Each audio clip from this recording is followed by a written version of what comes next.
अच्छा सर, हमने अपनी लास्ट क्लास में एक बेसिक कॉन्सेप्ट ऑफ इम्पेयरमेंट को समझ लिया था कि भाई हम इम्पेयरमेंट बुक क्यों करेंगे, क्योंकि हमें अपने एसेट को ओवर स्टेटेड नहीं दिखाना। ये एक बेसिक क्रक्स था। आज की क्लास में या अभी की क्लास में हम ये देख लेते हैं कि अगर आपको एक इंडिकेशन मिली कि आपका एसेट इम्पेयर हो चुका है तो आपने रिकवरेबल अमाउंट कैसे कैलकुलेट करनी है। और अगेन मैं एम्फेसाइज कर रहा हूँ, ये क्लास पूरी की पूरी जो मुश्तमिल है वो है रिकवरेबल अमाउंट के ऊपर, क्योंकि पिछले केस के अंदर आपकी रिकवरेबल अमाउंट बेसिकली वो थी जो आप एसेट को बेच के रियलाइज करते, दैट्स इट, और कुछ भी नहीं।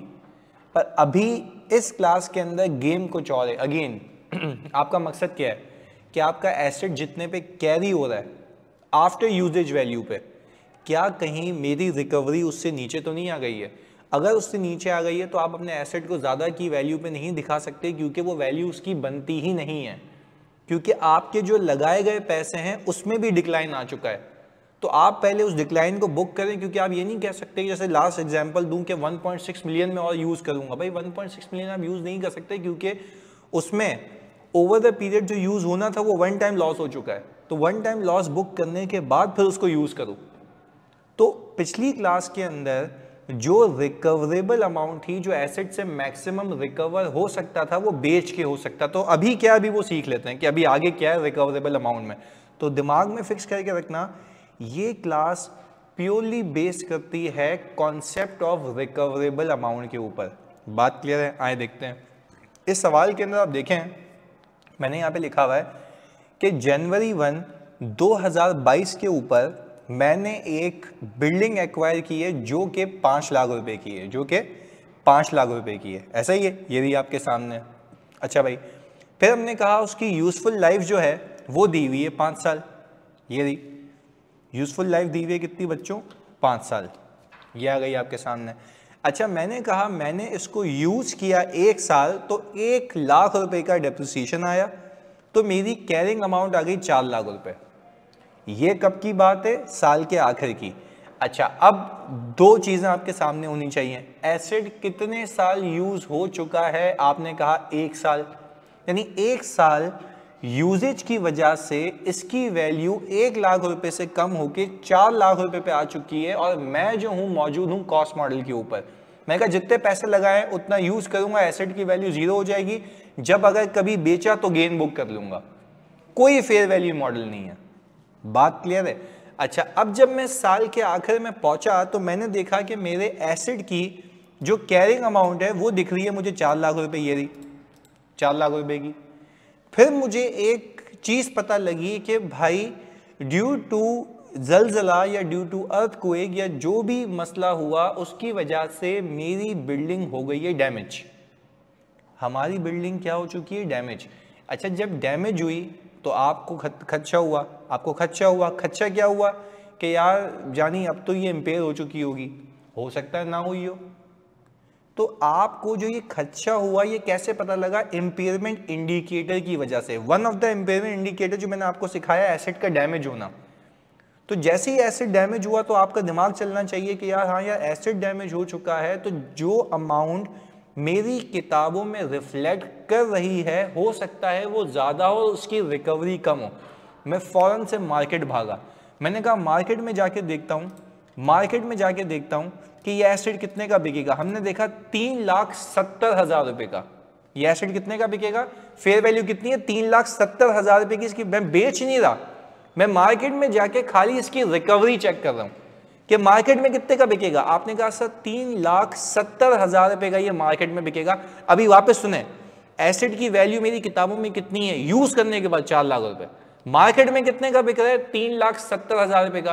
पर जब मैं मार्केट में, प्लीज सुनिएगा, बहुत फोकस होकर सुनिएगा, जब मैं मार्केट में इस बिल्डिंग को बेचने जाऊंगा क्योंकि जलजले से डैमेज हो चुकी है, तो इसके ऊपर बेचने की कंडीशन ये है कि मुझे उसमें कुछ खर्चा करवाना होगा। और वो जो माइन्यूट सा खर्चा है वो कितने का है? 15,000 रुपए का। वो कितने का है? 15,000 रुपए का। तो क्या मैं कह सकता हूं कि मेरी यहां पर fair value less cost to sell 3,70,000 रुपए माइनस 15,000 रुपए, यह आ गया 3,55,000। क्या मैं कह सकता हूं कि मेरे इस एसेट की वैल्यू बेचने पे ये है, this is my recoverable amount if I sell. पर आज की क्लास में आप एक और चीज सीखेंगे, आपकी रिकवरेबल अमाउंट से बेचना नहीं है, बास औकात आप उसी एसेट को रख के उसको यूज करके भी कुछ उससे कमाते हैं। सर ये बात नहीं समझे। अब हमने कहा हमने यहाँ पे अपना हेड ऑफिस बनाया हुआ था, सही है जी, हम अपने ही ऑपरेशन कर रहे हैं। अब मैंने क्या कहा कि भाई क्योंकि ये बिल्डिंग डैमेज हुई है, तो अब मैं क्या करूंगा, जो उसके नीचे का हिस्सा जो सही है मैं देखता हूं कि उसको मैं पार्किंग के लिए यूज करूंगा। जो बंदा आएगा पार्किंग करेगा मुझे रेंट देगा, जो बंदा आएगा पार्किंग करेगा मुझे रेंट देगा, पार्किंग चार्जेस सॉर्ट ऑफ। अब मैंने कहा सालाना उससे मैं 2023 में कितने कमाऊंगा, 1,20,000, 24 में कितने कमाऊंगा, 1,20,000, 25 में कितने कमाऊंगा, 1,20,000, और 24 में कितने कमाऊंगा, 1,20,000। ये कहलाते हैं, ये जो मैंने यहाँ पे लिखे हुए हैं, ये जो मैंने यहाँ पे लिखे हुए हैं सही, इन चीजों को मैं कहता हूं नेट कैश इनफ्लोस। यानी ये प्रॉपर्टी से, यानी ये मेरे इस एसेट से आने वाले फ्यूचर के इनफ्लोज हैं कि ये पैसे मुझे मिलेंगे बकाया 4 साल में से। एसेट की लाइफ तो 5 साल थी भाई, 1 साल यूज हो गया, 1 साल यूज हो गया, तो जब बच्चों वो 1 साल यूज हो चुका है तो बकाया कितने साल हैं, आपने कहा 4 साल। अब आपको ये स्टैंडर्ड कह रहा है कि आप ये देखें कि ये एसेट आपको कितनी रिकवरी करके देगा, that will be called your recoverable amount. Sir ये वाली बात नहीं समझे, वापस समझा। भाई मैंने कहा मेरा एसेट अभी किताबों पे कितने हैं, 4 लाख रुपए पे, मार्केट में बेचूंगा तो नेट कितने मिलेंगे, 355। मैं कह रहा हूं ये आपकी रिकवरेबल अमाउंट नहीं है। वो कह रहा है रिकवरेबल अमाउंट देखने के लिए पहले ये देख लो कहीं ऐसा तो नहीं है कि अगर इसको यूज करो उससे जो पैसा है वो ज्यादा हो, तो वो आपकी रिकवरेबल अमाउंट होगी कि इससे इतनी रिकवरी हो सकती है, या तो बेच के या तो यूज करके, या तो बेच के या तो यूज करके, या तो बेच के या तो यूज करके। बेचने वाला तो देख लिया, क्योंकि पहले जो सवाल कराया था, पहली एग्जांपल दी थी लास्ट क्लास के अंदर, उसमें कोई यूज करने का कॉन्सेप्ट था ही नहीं। इसमें इस वाली एग्जांपल में यूज करने का कॉन्सेप्ट है, जिसको मैं कहता हूं वैल्यू इन यूज। क्या कहता हूं, value in use.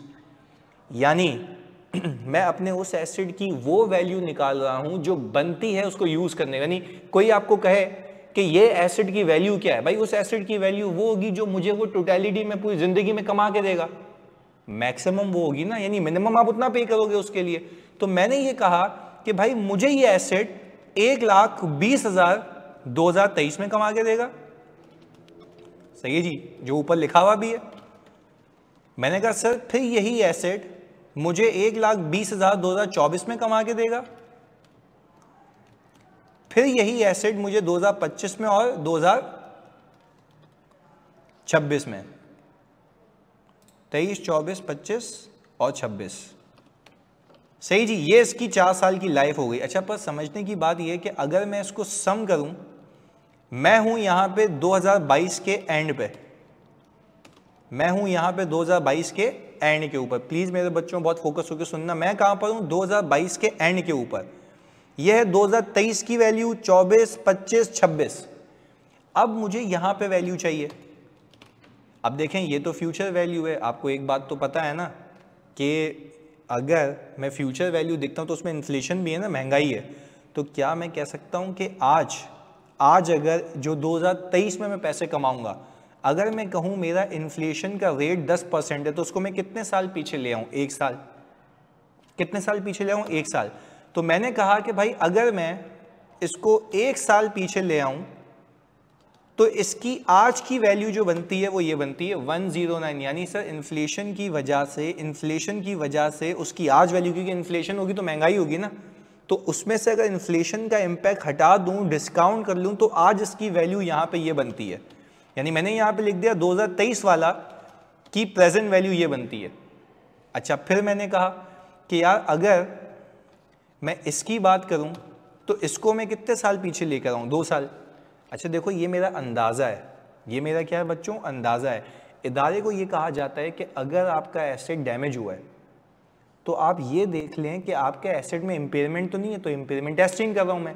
Impairment testing के लिए आपको क्या चाहिए, रिकवरेबल अमाउंट, वो अमाउंट जो उस एसेट से रिकवर हो सकती है। पर इस एसेट से मेरे बच्चों जो रिकवरी हो सकती है वो दो तरीके से होगी। या तो आप इसको बेचेंगे, तो बेच के पैसा कितना आ रहा है सर? आपने कहा 355। आपने कहा यार होल्ड ऑन, अभी तो एसेट इंपेयर्ड लग रहा है ना, 4 लाख से 355 नुकसान है, मैं डिनाइल नहीं है, इसमें नुकसान है। स्ट्रेट 45,000 रुपए का नुकसान दिख रहा है, इंपेयरमेंट दिख रही है, पर वो कह रहा है जरा सब्र करो, देखो कि कहीं इस एसेट को यूज करके जो पैसे कमाओगे उससे वैल्यू क्या बनती है। क्योंकि आज आप अगर किसी को एसेट बेचने जाओगे मार्केट में, तो वो ये देखेगा कि भाई मार्केट में अगर बेच रहे हो एक्टिवली तो ये कितना है, और अगर मैं खुद यूज कर लूंगा तो कितने कमाऊंगा। तो मेरे लिए टेक्निकली इस एसेट से रिकवरी वो है ना, या तो बेच के या तो यूज करके। तो अब मैंने कहा जो मैं 1,20,000 रुपये 2023 में कमाऊंगा वो 1 साल बाद की वैल्यू है, उसमें से इन्फ्लेशन का इम्पैक्ट हटाओ तो आज की वैल्यू आ जाएगी। This is as good as मैं तुम्हें समझाता हूँ कि भाई अगर आज किसी से बाइक लेने जाओ, मैं किसी शोरूम पे बाइक लेने गया या कार परचेज करने गया, तो मैंने कहा कि भाई ये कार कितने की, उसने कहा 4.5 मिलियन की। मैंने कहा यार मैं आपको इसके पैसे ना इंस्टॉलमेंट्स में दूंगा, उसने बोला 5.2 मिलियन की। मैंने कहा क्यों भाई? उसने बोला टाइम वैल्यू ऑफ मनी। उसने क्या बोला? टाइम वैल्यू ऑफ मनी, यानी मुझसे ज्यादा पैसे ले रहा है उस एसेट के, नहीं उस एसेट के ज्यादा पैसे नहीं ले रहा मुझसे, वो इन्फ्लेशन के ले रहा है, टाइम के ले रहा है। तो मैं भी तो यही कह रहा हूं कि आज जिस पैसे की वैल्यू, नहीं आज अगर मैं एक चीज, बात समझिएगा, आज अगर मैं एक चीज कोई 4.5 मिलियन की खरीद सकता हूं तो 1 साल बाद वो मुझे महंगी मिलेगी, इन्फ्लेशन है। तो वो कह रहा है कि इन्फ्लेशन के इम्पैक्ट को हटा के आज देखो, इवन तो तुमने अपनी रिकवरी को प्रोजेक्ट कर लिया कि भाई 1,20 कमाओगे, 1,20 कमाओगे, ये कैसे निकाला होगा, इसकी कैलकुलेशंस होंगी कि आपका अंदाजा होगा कि मेरे पास साल में इतनी गाड़ियों की पार्किंग की जगह है, यही पार्क करेंगी इनटू रेट, एक एस्टिमेटेड ये आ गया। इसकी कैलकुलेशन भी सीखेंगे, अभी मैंने कहा ये कमाऊंगा, ये अमाउंट्स हैं। अच्छा मैंने कहा 1.1 मिलियन की पावर 2, फिर मैंने कहा 1.1 की पावर 3, इसको 3 साल पीछे और उसको 4 साल पीछे। मैंने कहा इसको यहां रखते हैं। तो सर अगर मैं इन सबको सम कर दूं, तो मैंने कहा ओहो सर, अगर मैं ये एसेट को यूज करता हूं, अगर मैं इस एसेट को यूज करता हूं तो 1,20 ये 4 सालों में तो कमाऊंगा। बट अगर मैं आज की टर्म्स में देखूं, आज की टर्म्स में तो ये एसेट मुझे आज की टर्म्स में कितनी रिकवरी करके दे रहा है इन्फ्लेशन को हटा के? सर 3,80,000 रुपए। This is value in use.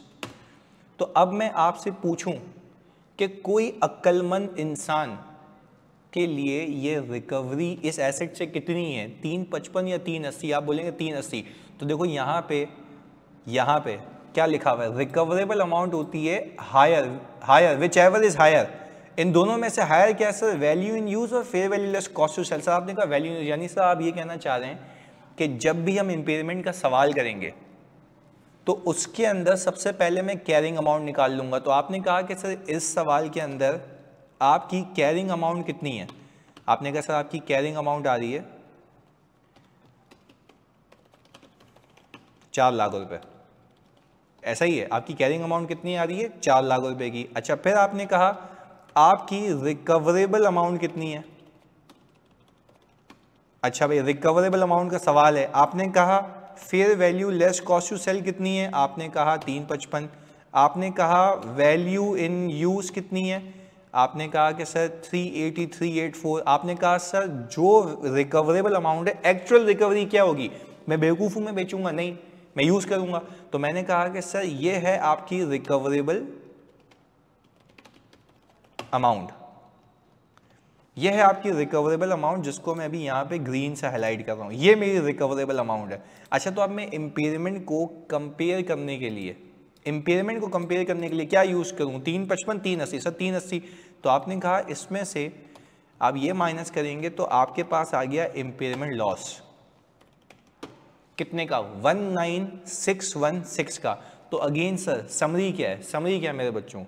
Summary ये है कि जब आप किसी एसेट को यूज कर रहे होते हैं तो उसकी वैल्यू डिमिनिश हो रही होती है by the passage of time due to usage.